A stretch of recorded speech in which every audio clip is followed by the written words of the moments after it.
Ukraine's drone army is changing the battlefield, as even with minimal resources, Ukraine's drone can pose a serious threat to Russia's equipment and troops, as seen when a single high-explosive dual-purpose grenade hit the fuel tank of this Ural supply truck, causing an immediate fire to break out, which easily spreads with time to the rest of the truck,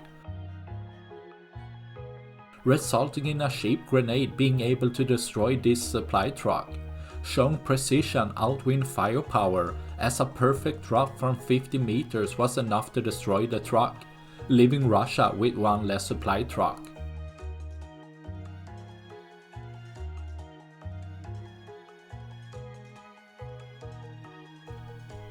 That's all I had for this video.